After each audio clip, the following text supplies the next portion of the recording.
Hello दोस्तों, स्वागत है आप सबका हमारे इस यूट्यूब चैनल सक्सेस की जात में। दोस्तों, हम 12th क्लास की ज्योग्राफी को कंप्लीट कर रहे हैं और इसकी जो दूसरी बुक है उसे कंप्लीट कर रहे हैं और इसके जो 7 चैप्टर है उसे मैं पढ़ा चुका हूं। आज इसका 8वां चैप्टर उसके बारे में बात करूंगा।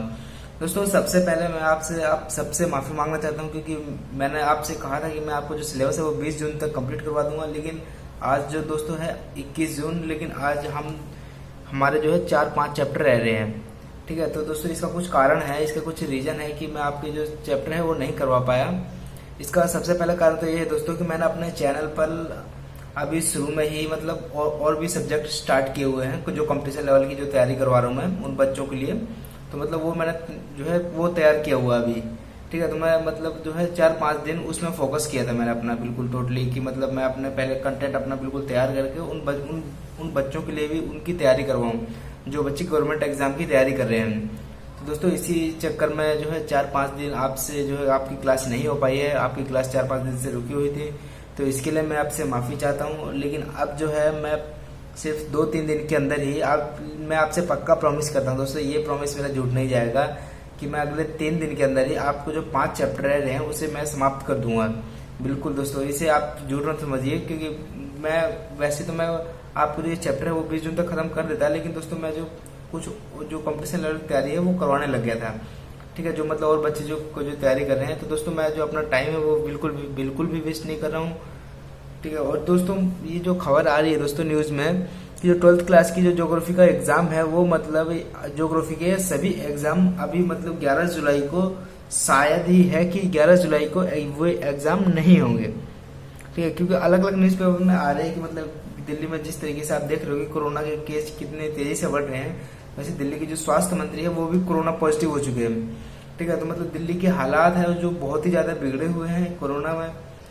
तो इसी वजह से अंदाजा लगाया जा रहा है कि जो एग्जाम है वो मतलब पोस्टपोन हो सकते हैं, या फिर जो सीबीएसई है वो बिना एग्जाम के ही रिजल्ट घोषित कर सकती है, क्योंकि आपसे के 4 एग्जाम हो चुके हैं, सिर्फ मतलब किसी बच्चे का 1 एग्जाम रह गया, किसी के 2 एग्जाम रह गए हैं। तो मतलब उनके आधार पर ही सीबीएसई है तो अपना जो रिजल्ट जारी कर सकती है, जो एग्जाम की डेट है वो थोड़ी आगे कर सकती है।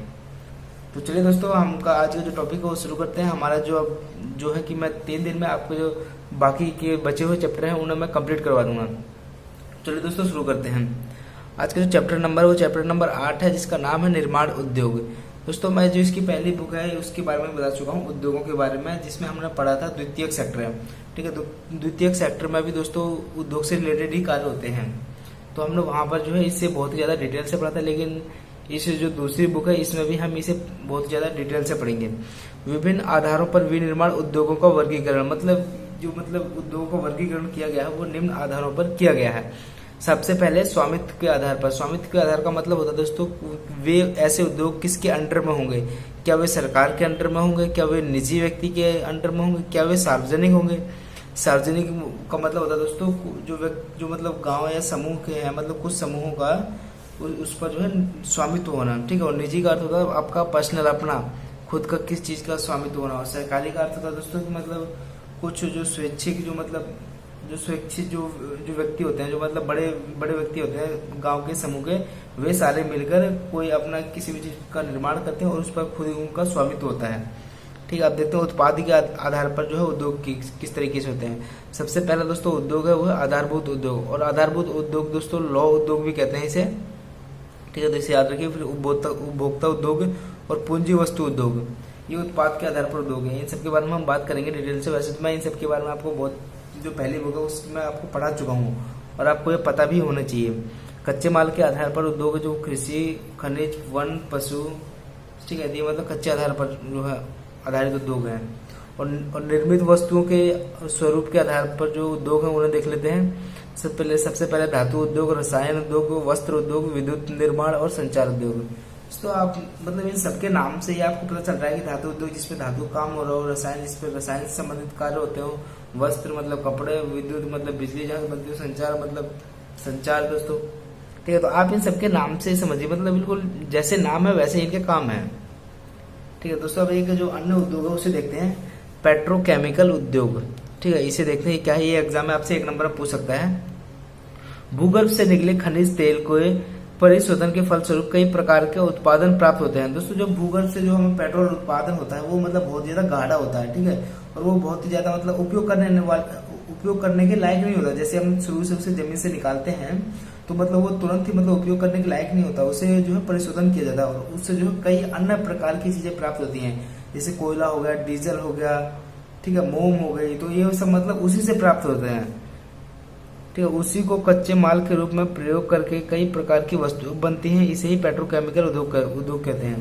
तो मैंने बताया कि जैसे मतलब तेल निकालते हैं, जो पेट्रोल निकालता है वो मतलब डायरेक्ट उपयोग करने लायक नहीं होता, उसका परिशोधन किया जाता है, उसमें जो कई अन्य जो है मतलब चीजें मिलती है हमें, जैसे मोम हो गया, ठीक है, डीजल हो गया, और ये मतलब अन्य प्रकार की वस्तु मिलती है, इसे ही पेट्रोकेमिकल उद्योग कहते हैं। दोस्तों जो उद्योगों में जो सबसे जो मेन टॉपिक है इसका, ये सबसे जो मतलब ज्यादा क्वेश्चन पूछा जाता है वो उद्योगों को प्रभावित करने वाले कारक। ये आपसे क्वेश्चन दोस्तों 100% पूछा जाएगा, क्योंकि इसे मैं जो है जो पहले भी मैं इसे बहुत ही बेहतरीन तरीके से आपको पढ़ा चुका हूँ। इसे देखते हैं दोबारा। आप मतलब सोचिए कि आप एक उद्योगपति हैं और आप एक उद्योग को कहीं पर स्थापित करना चाहते हैं, आप कहीं उद्योग को लगाना चाहते हैं, तो आप उस जगह, आपको कैसी जगह पर उद्योग लगाना पसंद करेंगे? आप खुद ही सोचिए। आप इन सबको आप भूल जाइए, ठीक है, ये जो यहाँ पे लिखा है इन सबको आप भूल जाइए। अब मैंने बताया कि आप उद्योगपति हैं और आप कैसे स्थान पर जो है उद्योग को लगाना पसंद करेंगे। ऑब्वियसली बात है दोस्तों, जहां पर आपको कच्चा माल उस उद्योग के लिए प्राप्त होगा आप वहीं पर उद्योग लगाना पसंद करेंगे, जहां पर मशीनें उपलब्ध होंगी, जहां पर बाजार उपलब्ध होंगे। तो बाजार से मतलब जो बना हुआ सामान है वो बाजारों तक भेजा जा सके, जहां पर सस्ता और कुशल श्रम होगा। आप भी सोचेंगे कि आपको सस्ता श्रम मिले, ठीक है, और कुशल मतलब अच्छा श्रम मिले, जहां पर औद्योगिक नीतियां जो है सरकार की वो आपके अनुकूल हो, उस क्षेत्र की जो जलवायु अनुकूल हो, नहीं ज्यादा सर्दी हो नहीं ज्यादा गर्मी हो, और वहां पर जो परिवहन व्यवस्था भी अच्छी तरीके से हो, मतलब जो सामान की आवाजाही भी हो सके वो भी अच्छी तरीके से उपलब्ध हो वहां पर। तो दोस्तों ये जो मेन कारक है ये यही है उद्योग को प्रभावित करने वाले कारक। ये आपसे 3 नंबर में या 5 नंबर में CBSE एग्जाम में आपसे पूछ सकता है, तो आप इन्हें याद रखिए। अब जो अन्य जो उद्योग आता है वो है लौह इस्पात उद्योग। दोस्तों इसे आपको बहुत ही ज्यादा बारीकी से समझना है। लौह इस्पात उद्योग क्या होते हैं? इसे दोस्तों उद्योगों का उद्योग भी कहते हैं। पहले तो मैं इसके 2 नाम बता दूं, इसे उद्योगों का उद्योग भी कहते हैं और इसे आधारभूत उद्योग भी कहते हैं। लौह इस्पात उद्योग, लौह इस्पात उद्योग आधुनिक औद्योगिकरण की नींव है। अब दोस्तों ये क्या कह रहा है कि लौह इस्पात उद्योग है जो आधुनिक औद्योगिकरण की नींव है, मतलब जो आधुनिक समय में जो कार्य होते हैं या फिर जो उत्पादन होता है वो उस लोहे से ही होता है। अब आप सोचेंगे कैसे? अब आप ही बताइए दोस्तों कि मतलब कोई भी फैक्ट्री है, कोई भी उद्योग है, उसमें मशीनें तो होंगी ना, और जो मशीन है वो किससे बनी होंगी? जो मशीन है वो लोहे से बनी होंगी कि नहीं बनी होंगी? बताइए आप। मशीन लोहे से ही तो बनी होंगी।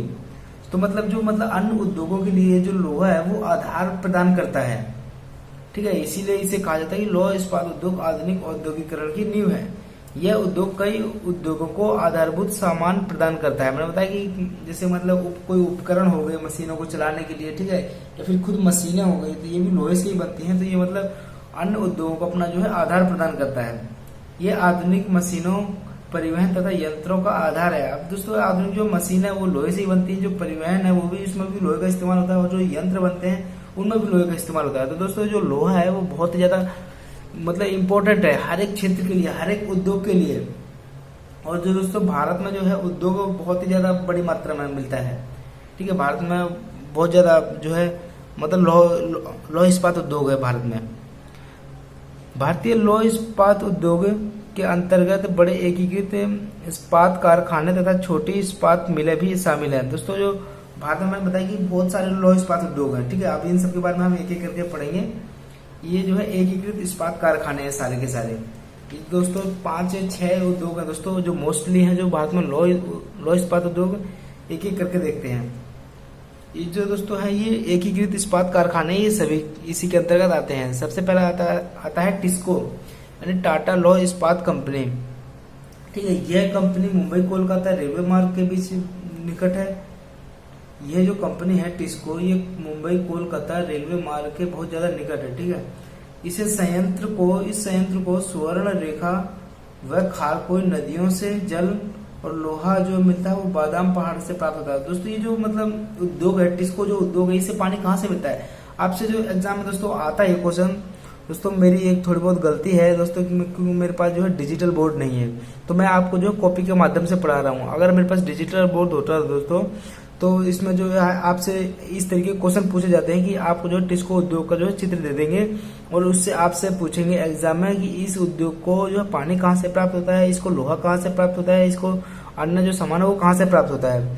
तो ये मैं कोशिश करूंगा कि मैं आपको पीडीएफ फॉर्मेट में ये पढ़ाऊं, और मैं कोशिश करूंगा कि आपकी जो मतलब बाकी जब मैं आपकी दोनों बुक कंप्लीट कर दूंगा, जो मतलब ये दूसरी बुक की जितनी चैप्टर रहे हैं इसके कंप्लीट करने के बाद जो चित्र को आपको पीडीएफ फॉर्मेट में पढ़ाऊं, ठीक है, ताकि तभी आपको जो है ये समझ आएगा। क्योंकि ये मतलब जो है आपको प्रैक्टिकल जब आप देखोगे तो आपको बहुत ही ज़्यादा अच्छी तरीके से समझ आएगा। फिर भी आप समझने की कोशिश करिए। मैंने बताया कि इस संयंत्र को जो पानी मिलता है वो मिलता है सुवर्ण रेखा और खारकोई नदियों से, ठीक। और इस संयंत्र को जो लोहा मिलता है वो बादामी पहाड़ से मिलता है। जो दूसरा जो उद्योग है वो है भारतीय लोहा और इस्पात कंपनी, ठीक है। इसकी जो स्थापना हुई है वो 1937 में हुई है। ये उद्योग जो है बंगाल में है। इस कंपनी ने अपना पहला कारखाना वो हीरापुर में स्थापित किया था, तथा दूसरा जो कारखाना वो कुल्टी में स्थापित किया था। दोस्तों ये जो इसमें जो कुछ समझाने वाली बात है नहीं दोस्तों, क्योंकि ये जो फैक्ट है ये आपको याद ही करने पड़ेंगे। अब आप ही बताइए दोस्तों, ये जो 1937 में बंगाल में स्थित है, इसमें मैं आपको क्या समझाऊंगा, आप खुद ही देखिए। इसमें जो अपनी कंपनी का पहला कारखाना है वो हीरापुर में, तथा दूसरा जो है वो कुल्टी में स्थापित किया था। तो ये जो सारे आपको फैक्ट है ये आपको खुद ही याद करने होंगे। तीसरा जो उद्योग है वो है विश्वविद्या आयरन एंड स्टील वर्क्स, ठीक है, जिसे की शुरुआत मैसूर लोहा और इस्पात वर्क्स के नाम से जाना जाता है। दोस्तों ये जो मतलब उद्योग है व्यूज, इसे जो है शुरुआत में मैसूर लोहा तथा इस्पात वर्क्स के नाम से जाना जाता था, ठीक है, विश्वविद्या आयरन एंड स्टील वर्क्स। ये दोस्तों यही इसकी फुल फॉर्म है, ठीक है, विश्वविद्या आयरन एंड स्टील वर्क्स। जो तीसरा जो कारखाना है दोस्तों वो है राउरकेला कार इस्पात संयंत्र। ये जो दोस्तों ये उड़ीसा में है। ये आपका जो संयंत्र है और इसकी जो स्थापना हुई थी ये 1959 में हुई थी। और दोस्तों किसके माध्यम से हुई थी, किसने हमारी मदद की थी, तो दोस्तों इस उद्योग को जो मतलब स्थापित करने में हमारी मदद की थी वो की थी जर्मनी ने, ठीक है। और ये जो है द्वितीय जो पंचवर्षीय योजना उसके अंतर्गत स्थापित किया गया। द्वितीय पंचवर्षीय योजना कब से कब तक चली थी, 1956 से 61 तक, ठीक है, द्वितीय जो पंचवर्षीय योजना चली थी। ये जो उद्योग है दोस्तों ये उड़ीसा के सुंदरगढ़ जिले में है। तो दोस्तों मैंने बताया कि आपको फैक्ट है ये आपको याद ही करने पड़ेंगे। और जो चौथा जो कारखाना है वो है भिलाई इस्पात संयंत्र। ये रूस के सहयोग से स्थापित किया गया 1959 में। ये छत्तीसगढ़ के दुर्ग जिले में है। और जो छठा जो है दुर्गात इस्पात संयंत्र कारखाना, यह यूके की मदद से जो स्थापित किया गया 1962 में, बंगाल में स्थित है ये। तो यूके आप अमेरिका में समझिएगा, यूके का मतलब होता है यूनाइटेड किंगडम, ठीक है। बोकारो इस्पात संयंत्र है। ये जो दोस्तों लास्ट जो है मतलब लौह इस्पात उद्योग है भारत का, इसे जो स्थापित किया गया वो रूस के सहयोग से किया गया 1964 में। अब दोस्तों पढ़ते हैं सूती वस्त्र उद्योग। तो जो सूती वस्त्र उद्योग है जो वो भारत का जो आधारभूत उद्योग है, ठीक है। आधारभूत उद्योग तो नहीं दोस्तों, लेकिन ये जो है भारत का परंपरागत उद्योग है। परंपरागत उद्योग मतलब जिसकी जो शुरुआत है वो मतलब जो है मतलब बहुत ही पहले से चली आई है। मतलब पुराने समय से हमारे जो भारत है इसमें जो है सूती वस्त्रों का अच्छी तरीके से उत्पादन होता था। आप पढ़ेंगे एंशिएंट हिस्ट्री, मॉडर्न हिस्ट्री में कि मतलब जो भारत में जो सूती वस्त्र उद्योग है वो कितने ज्यादा विकसित थे। मैं आपको एक बात कहना चाहता हूँ कि आप जो 12th की तैयारी कर रहे हैं इसके साथ साथ अगर आपका जो कुछ लक्ष्य है कि आप मतलब कुछ जो है सरकारी नौकरी पाना चाहते हैं या कुछ जॉब करना चाहते हैं गवर्नमेंट, तो आप भी जो मैं मतलब हमारे चैनल से ही उसकी जो तैयारी कर सकते हैं गवर्नमेंट एग्जाम की। क्योंकि मैं जो है अपने चैनल पर गवर्नमेंट एग्जाम की भी तैयारी करवा रहा हूँ, जिसकी शुरुआत मैं कर चुका हूँ। मैं दोस्तों आपको polity, economics and history in तीनों की शुरुआत कर चुका हूँ और इसके जो है कुछ पार्ट भी अपलोड कर चुका हूँ। तो आपको जो है रेगुलर इसके पार्ट मिलते रहेंगे। तो मैं चाहूँगा दोस्तों कि आप भी उस जो है वीडियो को जरूर देखें, क्योंकि वो आपके लिए भी बहुत ही ज़्यादा इंपॉर्टेंट है। क्योंकि अगर आप 12th के बाद जो जाएंगे दोस्तों, ग्रेजुएशन में जाएंगे, कॉलेज में जाएंगे, तो आपको जो है वहाँ पर भी यही पढ़ाया जाएगा, ठीक है। और अगर आप अभी से ही यहाँ पे पढ़ के जाएंगे तो वहाँ पर आपको बहुत ही ज़्यादा बेनिफिट होगा। और जो सरकारी नौकरियाँ होती है दोस्तों उनके माध्यम से मैं आपको पढ़ा रहा हूँ, उनको देखते हुए पढ़ा रहा हूँ। तो उन्हें जो है मतलब इतने जो है बेहतरीन तरीके से कंप्लीट कर रहा हूँ, इतने सब्जेक्टों को इतनी डिटेल से पढ़ा रहा हूँ, तो आपको भी वो जरूर देखना चाहिए। ठीक है, सूती वस्त्र उद्योग की बात करते हैं दोस्तों। सूती वस्त्र उद्योग भारत के परंपरागत उद्योगों में से एक है। प्राचीन एवं मध्यकाल में ये जो है कुटीर उद्योग के रूप में विकसित है। मैंने बताया दोस्तों ये जो भारत का जो है परंपरागत उद्योग है। आप देखेंगे प्राचीन समय में भारत का जो सूती वस्त्र है, जो मलमल है, जो कपास है, वो कितनी बेहतरीन क्वालिटी का था और पूरे विश्व में जो है ये निर्यात होता था। मतलब जो भारत से जो है सूती कपड़े वो अन्य देशों में भेजे जाते थे और जो प्राचीन एवं मध्यकाल में जो है ये कुटीर उद्योग के रूप में कार्य कर रहे थे।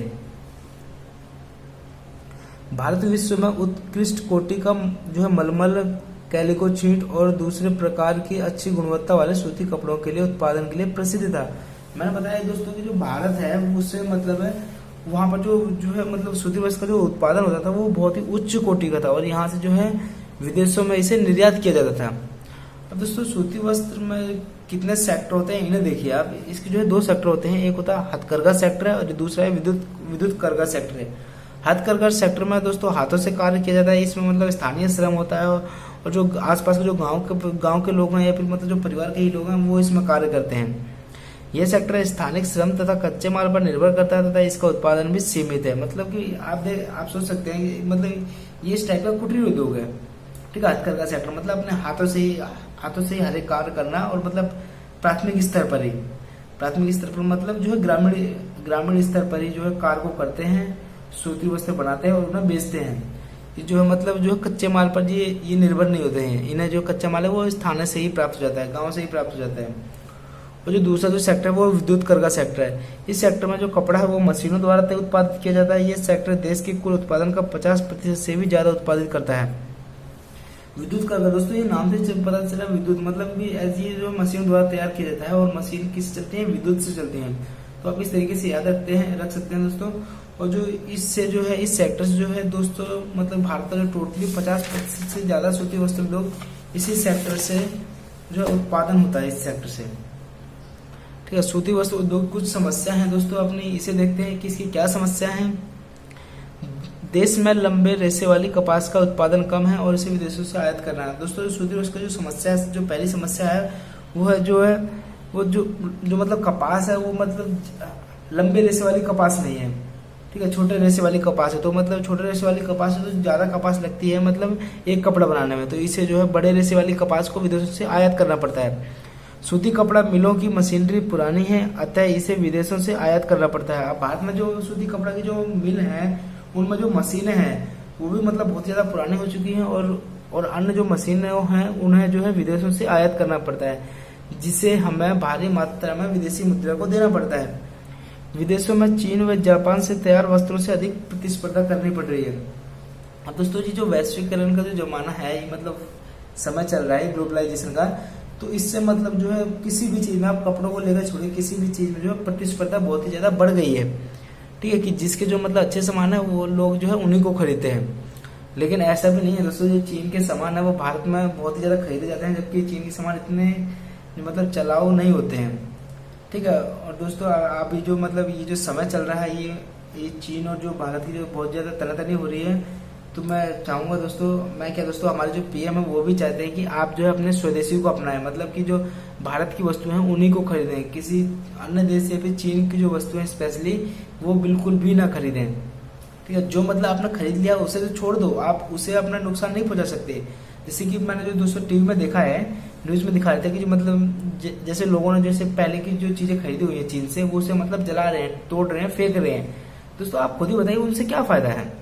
जैसे कि आपने अपने पास जो है मोबाइल ले रखा है चीन का, ठीक है, चीनी कंपनी का, अगर आप उसे तोड़ के फेंक देंगे तो इसमें किसका नुकसान है?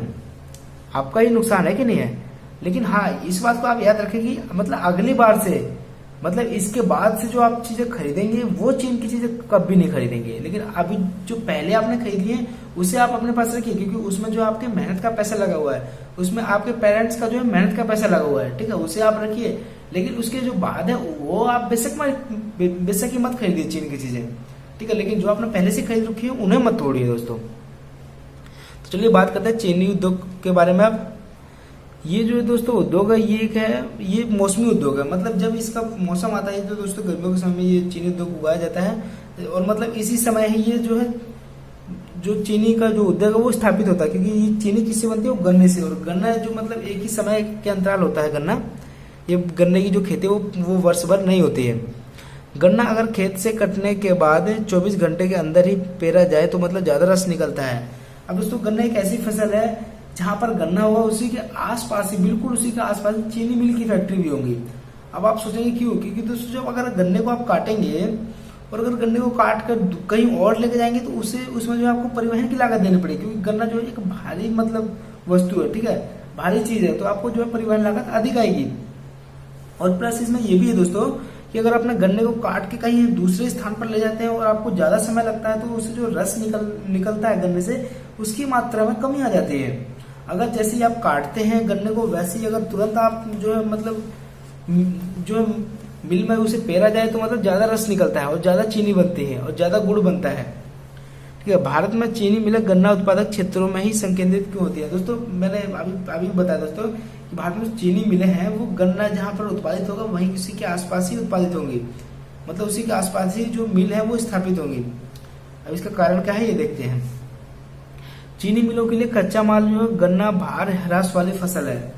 दोस्तों मैंने बताया है ये कि बात है कि जो चीनी है वो मतलब जो गन्ना है जिससे चीनी बनती है वो ज्यादा भार वाली फसल है गन्ना, ठीक है। तो मतलब इसे जो है ज्यादा दूर तक ले जाया नहीं जा सकता क्योंकि इसमें परिवहन की लागत अधिक आएगी।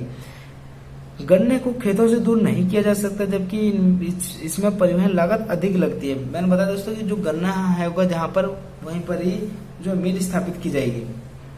पिराई जो है दोस्तों तुरंत होना चाहिए। मैंने अभी पिछली बार पीछे टॉपिक बताया कि यही है कि मतलब गन्ना काटने के बाद ही तुरंत ही पिराई उसकी होनी चाहिए, तभी जो है हमें ज्यादा जो चीनी या गुड़ प्राप्त होगा। अब देखते हैं भारत में उदारीकरण, निजीकरण तथा वैश्वीकरण ये क्या है। ये आपसे एग्जाम में एक नंबर में दोस्तों आपसे ये तो डेफिनेशन पूछ सकता है, ये 3 नंबर में आपसे ये तीनों पूछ सकता है, तो आपको याद रखना है। उदारीकरण से जो अभिप्राय है दोस्तों, ये अभिप्राय है कि निजी क्षेत्र से सभी प्रकार के प्रतिबंधों को हटाना ताकि वह क्षेत्र अधिक स्पर्धा के योग्य बन सके।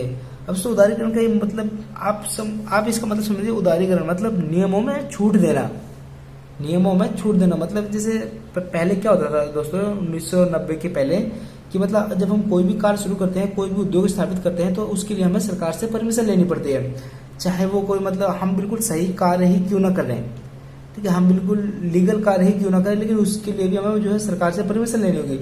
तो सरकार ने तो 1990 के जो बाद है उद्योगीकरण की जो नीति आई उसमें इसको हटा दिया उदारीकरण को, उसमें जो है नियमों में छूट दी। और उसमें क्या क्या छूट दी दोस्तों, जो लाइसेंस है आपको सरकार से वो नहीं लेना पड़ेगा, और विदेशी निवेश को इसमें बढ़ावा मिला कि आइए आप जो है विदेशों से मतलब जो कंपनियों को वो हमारे भारत में जो है मतलब वो विदेशों से की जो कंपनी है वो स्थापित करें, ठीक है, विदेशी निवेश भारत में हो ताकि जो भारत के जो लोग हैं उन्हें रोजगार मिले और खुला व्यापार हो। अब देखते हैं दोस्तों निजीकरण के बारे में।